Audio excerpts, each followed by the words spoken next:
Pantauan dari media ya, partisipasi pemilih ini menurun ya.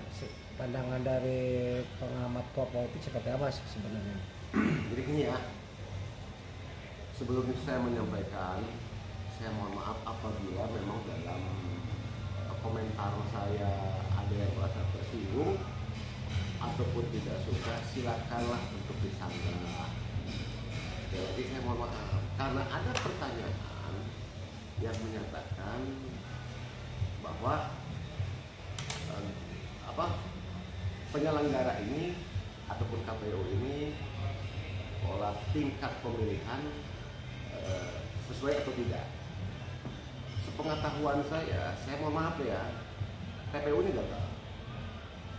Kenapa saya katakan gagal? Dia dalam hal saya berkomentar ini, mangkalah disanggah dulu. Ya. Karena kenapa? Ini betul-betul di bawah 70%. Para pemilih yang ada di Kabupaten Karawang dalam pelaksanaan pilkada ini yang betul-betul di bawah 70%. Maka pertanyaan saya, berapa sih anggaran yang diturunkan oleh pusat buat ke kabupaten dalam pilkada ini? Kan?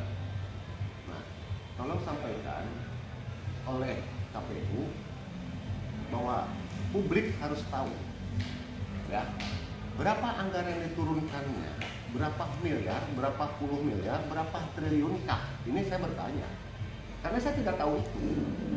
Artinya buat saya gitu kan, hingga kok sosialisasinya kok tidak sampai menyeluruh orang mau minat untuk mencoblos. Nah, maka tadi saya katakan di bawah 70%, lalu sisanya kemana? Apakah memang ada sebuah permainan lain? Apakah ada indikasi-indikasi lain? Nah, saya nggak tahu itu. Jadi saya berharap KPU untuk menyampaikan seluruh jumlah anggaran untuk apanya, ya biar publik itu tahu, masyarakat itu tahu.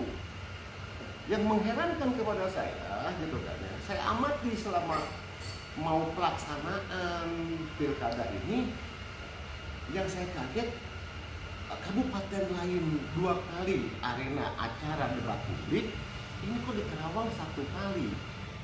Tapi saya diam. Oke, ya kan? Jadi dalam hal ini saya kepada KPU, saya meminta dengan sangat banget, tolong sampaikanlah kepada publik, karena masyarakat Karawang itu nggak buta, nggak tuli, nggak bodoh. Jadi saya mewakili daripada masyarakat, saya bertanya kepada KPU, tolong untuk disampaikan ini kepada publik. Kenapa menurun? Kenapa tidak ada para peminat untuk mencoblos hingga jatuh banget di bawah 70%? Ada apa dengan semua ini? Nah kan itu. Nah jadi kemudian belum ada pengumuman gitu kan ya, karena di kita ini adalah head to head ya, head to head nih. Gimana sebelum ada putusan dari KPU? Ya tunggu aja dulu nanti sampai sudah ada keputusan penetapan dari KPU, nah itu barulah pemenangnya. Nah ini baru kita lihat. Malah ini saring klaim dan klaim, akhirnya terprovokasi dan ada yang memprovokasi hingga akibatnya warga masyarakat gara-gara perbedaan pemilihan, gara-gara beda yang dijagokannya pada ribut. Lalu yang rugi siapa? Masyarakat juga. Untuk apa sih ribut-ributan gara-gara beda pilih kan gitu? Ya kita lihat aja nanti. Sekalipun memang itu sudah ada yang ditetapkan oleh KPU, dari kedua ini apakah saling menerima atau tidak? Kalau saling menerima, berarti selesai deh urusan pilkada, dimenangkan oleh salah satu gitu kan.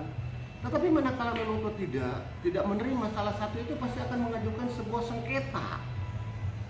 Nah sengketa ini yang jadi persoalan gitu kan. Berarti kan belum ada ketetapan lagi.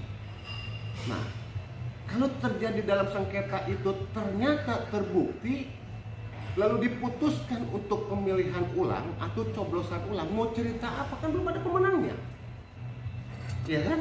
Belum ada. Jadi nggak usahlah pada ribut-ribut. Sekarang kalaupun memang di antara salah satu ini ada yang menang, apakah pertanyaannya bupati itu milik salah satu kelompok, salah satu orang, atau tetap aja kembali lagi.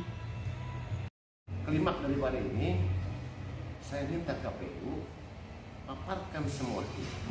Oke?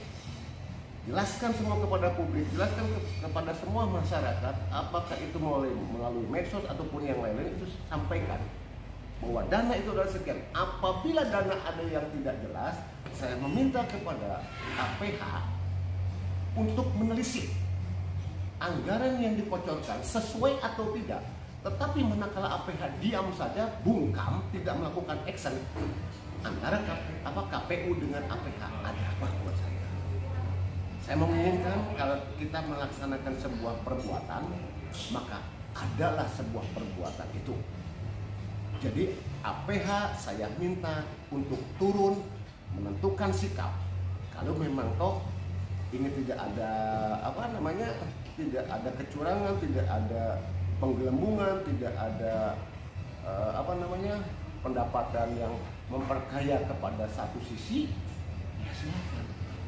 Jadi jangan hanya sekedar diam. Gitu ya. Belum tentu KPU ini bersih, belum tentu Bawaslu itu juga bersih, penyelenggara ini bersih, atau lainnya pun menjadi bersih. Jadi saya harap APH harus segera turun tanpa terkecuali, karena ketika memang kau sudah mendengar anggaran ini besar, ada apa dengan semua ini? Tapi manakala APH tidak turun, berarti APH memang toh ada kebandian dong di sini. Ini kata saya. Jadi buat saya, saya berharap APH turun untuk supaya menjadi terang benderang keberadaan terkait penyelenggara ini.